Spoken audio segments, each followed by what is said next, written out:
Esto es Tiempo Nacional.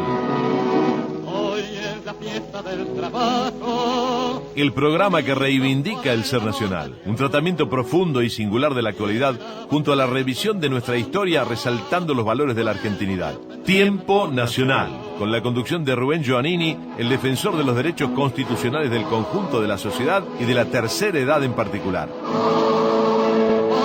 Tiempo Nacional, donde el movimiento patriótico nacional previsional tiene su lugar.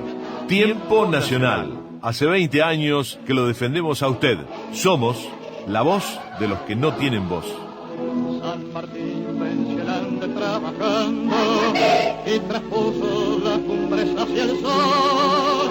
Contento los deberes argentinos, vendemos los derechos y el amor.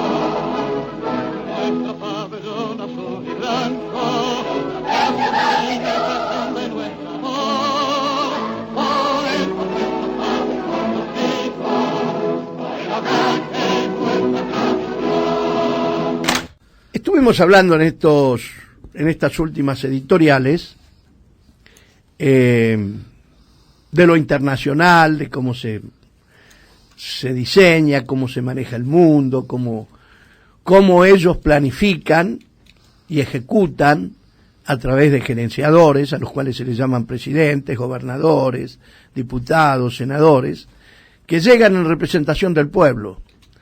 Pero las campañas se la bancan estos señores para que ellos lleguen y cumplan a rajatabla los designios que les imponen. Si no, no llegan. Y como llegar significa salvarse, pero salvarse ellos, no salvar el país, entonces hay que llegar de cualquier manera. Y si se le vende el alma al diablo, mejor, porque el premio es más grande. Cuando el general Perón, yo siempre hablo del general Perón por una simple y sencilla razón, porque fue el único que planificó un país, fue el único que tuvo un proyecto de nación, el único que tuvo un proyecto de nación. Cuando Perón llegó a gobernar en el año 46, había deuda externa, que muchos dicen, estaba el banco lleno de oro. Sí, pero Perón no lo tiró al oro. Al oro se lo llevaron después, porque las reservas, cuando cae Perón, eran de 1.500 millones de dólares contando el valor de ese oro. Y había una balanza comercial favorable de 670 millones de dólares. Tal es así que el balance del Banco Central del año 55 lo publicó recién el gobierno de Arturo Frondizi, porque lo habían ocultado, porque las causales de la caída del general Perón en el 55 fue decir que estábamos en bancarrota. Pero vuelvo para atrás. Perón, cuando está designado por el Estado Mayor del Ejército, era un simple coronel o teniente coronel, lo envían a Europa, porque se preveía de que posiblemente podría haber una conflagración mundial, y como Perón, desde muy joven, era un oficial de Estado Mayor, por su capacidad de estratega, había escrito varios libros sobre guerras y sobre la guerra japonesa-china, sobre la guerra japonesa-rusa, había escrito un montón de libros sobre estrategia. Por tanto, eso lo calificaba para ser un oficial de Estado Mayor. Al ser un oficial de Estado Mayor, lo designan, por su capacidad, que vaya a Europa a ver qué pasa con la posibilidad de guerra, ante la posibilidad de guerra. Va también alguien que es condecorado en aquel momento por el ejército alemán, y que eso después, posteriormente, le costó las acusaciones graves, estar preso y terminar muerto en la cárcel, uno de los más grandes ministros de Obras Públicas que tuvo la República Argentina, cuyo nombre lleva el Aeropuerto Internacional Juan Pistarini de Ezeiza.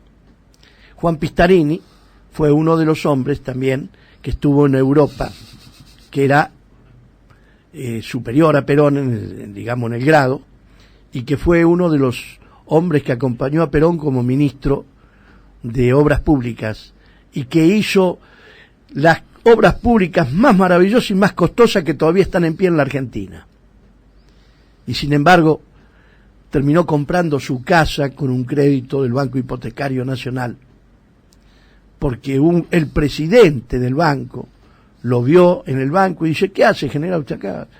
Dice: vine a sacar un crédito, pero me lo negaron. Dice: ¿cómo que se lo? Sí, porque yo tengo el ingreso mío, no me da para la casa que yo necesito, porque él tenía muchos hijos y necesitaba una casa grande.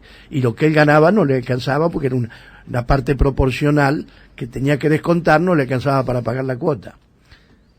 Entonces dice: quédese tranquilo, no, venga, no, venga. Y le entrega la posibilidad de comprarse, porque en aquella época las casas no se regalaban. Nunca se regalaron las casas. Siempre había que trabajar y pelarse el lomo, y las casas usted se las podía comprar porque los créditos eran blandos y a largo alcance. Pero voy a dejar de hablar de Pistarini, voy a hablar ahora del teniente coronel Perón. Cuando vuelve a la Argentina, de su destino, había estado en España, había estado en Italia, había presenciado la Guerra Civil Española, lo que pasó allí, por eso se negó a reprimir y a entrar en la Argentina en una guerra civil, eso se lo confiesa él a su médico, el doctor Puibert, cuando le dice: en la Argentina piensan que usted fue un cobarde al irse, y dice: mire, doctor, si yo no me hubiese ido, usted sabe muy bien que había 200.000 hombres que habían venido de Europa, que habían padecido una guerra terrible. Yo vi lo que fue España. No quería eso para mi pueblo y para Argentina. ¿Usted cree que si yo hubiera dicho al pueblo que saliera y le hubiera entregado armas, qué hubiera pasado con la Recoleta? Si esos hombres eran armados por mí. Y yo eso no lo quise. Entre el tiempo y la sangre, opté por el tiempo. Bueno, pero volvamos al por qué siempre yo toco el Perón como un hombre que diseñó un plan, un proyecto, como había diseñado la Argentina potencia, que también fue frustrada por el golpe del 76. Cuando Perón habló el 1 de mayo de 1974 de la Argentina potencia y del proyecto nacional, hay que leer el proyecto nacional, lo que decía y cómo quería instrumentar una Argentina que fuera una potencia. ¿Alguno lo leyó? Los peronistas, que me van a venir a decir que todo esto que gobernaron leyeron el proyecto nacional. Si lo leyeron, lo primero que hicieron fue hacerlo desaparecer, porque nada de lo que el proyecto nacional sugería como política peronista, o no, política argentina, porque decía el proyecto era nacional, no era para los peronistas, era para todos los argentinos, a tal punto que la oposición de pie lo aplaudió el 1 de mayo del 74. Y lo acompañó. Inclusive Balbín, que era el opositor más importante porque era la segunda fuerza política, lo despide cuando Perón muere diciendo: el viejo adversario despide a un amigo, en función de todas esas ideas que Perón había lanzado para el futuro de la Argentina. Pero volviendo para atrás un poquitito, vamos a hablar de cómo diseñó Perón ese proyecto de despegue, podemos decir, un proyecto nacional. Cuando viene y le dice: señores, la guerra sí o sí va a comenzar, en cualquier momento estalla. Y bueno, pero ¿y quién gana? Si entra Estados Unidos en la guerra, el eje pierde la guerra. Eso fue lo que dijo Perón. Entonces empezaron a trabajar sobre un grupo de oficiales, conjunto con Perón, comienzan a trabajar sobre las posibilidades que podían tener para sacarse de encima a aquellos que siempre había oprimido y se habían hecho dueños del destino económico de la nación argentina, que era Gran Bretaña. Lo primero que hacen cuando ven que Estados Unidos entra en guerra y que ya la cosa se ponía espesa, como estaban entretenidos en la guerra, dan el golpe. El famoso golpe del 4 de junio del 43.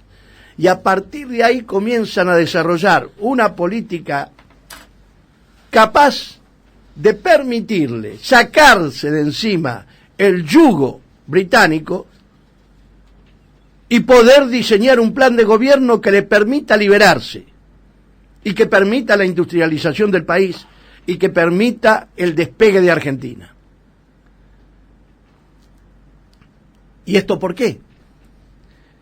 Porque Perón sabía que mientras durara la guerra, ellos no podían venir a ocuparse de sancionar a la Argentina porque la necesitaban. La necesitaban por el trigo, la necesitaban por la carne, la necesitaban por la yerba mate, la necesitaban por todo aquello que ellos necesitaban para alimentar a sus soldados. Entonces, no podían venir acá, abrir un frente, y ellos podían trabajar para hacer ese proyecto de liberación. ¿Y qué hace General Perón? Crea viendo que tenía tiempo, crea el Instituto Nacional de Posguerra, donde se planificó durante toda la guerra cómo diseñar el proyecto económico que después fue el proyecto económico peronista. Crea el IAPI, Instituto Argentino para el Intercambio. ¿Qué era el IAPI? Era aquel que le permitía. La Argentina no tenía nada, tecnología ninguna. No sabían lo que era un coche. Yo me acuerdo, hoy hablaba, pasamos por Palermo y pasó un Mateo. ¿Se acuerdan de los Mateos? Y yo iba con mis hijos y mis hijos me dicen, uy, mirá que... Le digo, ¿sabes una cosa? Que cuando yo era chico, esos eran los taxis, los Mateos. Y paraban en las puertas de los ferrocarriles y te llevaban con los Mateos a caballo hasta tu casa. Y estamos hablando, yo no tengo 100 años, tengo 68 años, pero yo anduve en Mateo, siendo chico. No había taxis. Los taxis, ¿sabés cuándo empezaron a aparecer en la Argentina? Cuando vino el general Perón y trajo los Merceditas. ¿Se acuerdan la hormiga negra? Bueno, ahí empezaron a andar los taxis. Entonces acá en la Argentina no había nada. Y esto lo hemos vivido. Aquellos que tienen años saben muy bien. En la Argentina no se fabricaban ni los alfileres. Los escarbadientes se traían de afuera. Los alfileres se traían de afuera. Los tornillos se traían de afuera. Entonces Perón, ¿qué dijo? Barco que se va lleno, vuelve lleno. Barco que viene vacío, no vuelve a salir lleno. Entonces, ¿qué cambiaba Perón? Materia prima, por lo que necesitaba, tornos, elementos tecnológicos que le permitieran a él. Equipó al ejército argentino con los camiones después de la posguerra, con los camiones, los tanques. Hizo unas fuerzas armadas serias como para defender esa soberanía que ellos habían logrado. Y a través del IAPI comenzó a industrializar el país. ¿Y qué hace para industrializar el país?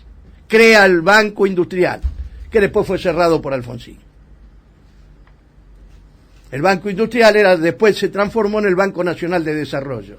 Y con créditos blandos le permitía, cuando traían los tornos, que aquellos, por eso ayer hablaba de los negritos, los cabeza negra que le llamaban, que vinieron al país cuando tuvieron oportunidad, hicieron un país para felicidad de sus hijos y de sus nietos.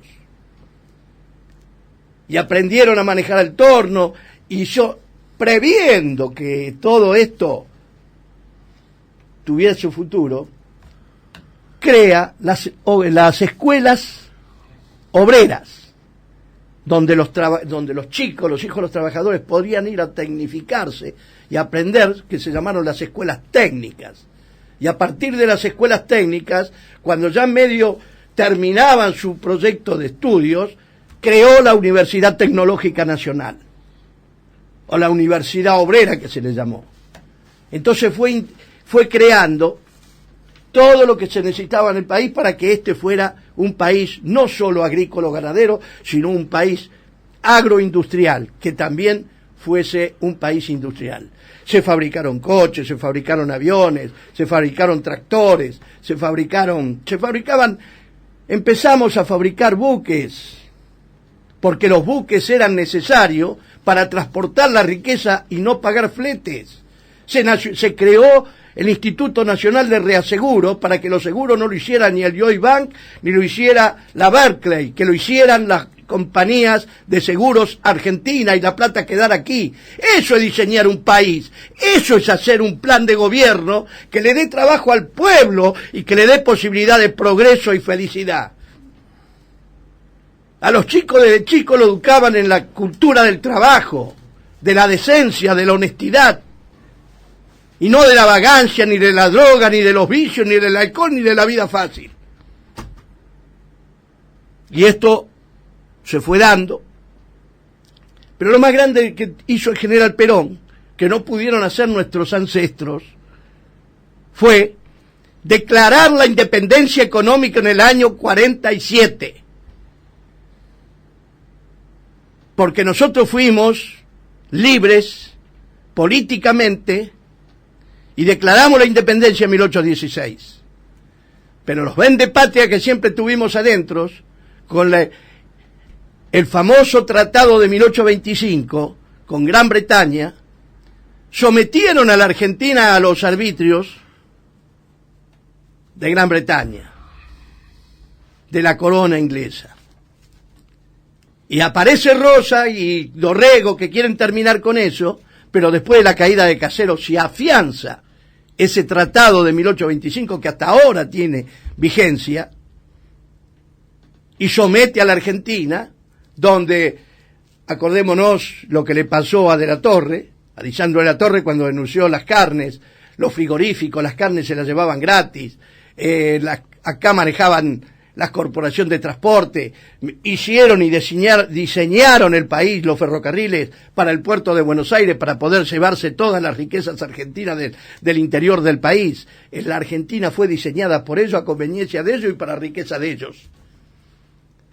Entonces el general Perón, cuando viene, lo primero que hace es ir quitándole esos resortes de poder que ellos manejaban para que la revolución fuera y para que lo que había que exportar se exportara en los buques argentinos, con los ferrocarriles argentinos, que es lo más barato que tiene y aparte porque no había en aquel momento la flota de camiones que hay hoy, y era necesario contar con los ferrocarriles para traer la mercadería al puerto, generar silos, crear silos para almacenar la mercadería y venderla en el mejor momento y al mejor valor. Y si había ganancia extra, se le daba a los productores del campo la posibilidad de retribuirle con las diferencias que se hacían con respecto a la venta. Se diseñó un país que abarcó todo, la cultura, la educación, lo social, los sindicatos, que tanto se ha distorsionado, sí, pero el sindicato de antes, los luchadores, los que consiguieron las 8 horas, porque trabajaban hasta 16 horas, los chicos los explotaban, eso en la época de Perón desapareció. ¿Por qué? Porque había dirigentes que habían luchado, y muchos de ellos ni siquiera sabían quién era Perón. Cuando aparece Perón, todos ellos se encuadran detrás de ese hombre que vino con ideas humanistas, cristianas, que les permitió a ellos ser felices. Y que pensó en sus hijos. Se quitaron los aranceles universitarios. Muchos estudiantes universitarios hablan de Perón y mal. Si le deben a ellos poder estudiar ahora. A Perón se lo deben. Porque fue Perón el que quitó los aranceles universitarios. y les permitió estudiar y llegar a la universidad al hijo del obrero. Y el hijo del obrero pasó a ser profesional. Y el obrero pasó a ser calificado porque le enseñaban a trabajar, le enseñaban las tareas y pasaban a tecnificarse de tal manera porque la empresa que Perón había comprado les creaban escuelas para que ellos aprendieran a trabajar y a servir mejor a su patria, porque sirviendo a la empresa argentina estaban sirviendo a su patria y de esa manera la servían mucho mejor aprendiendo técnicamente a manejar el torno, lo que tuviesen que manejar. Eso es proyectar un país y eso es saber que va a haber futuro para nuestros hijos y nuestros nietos.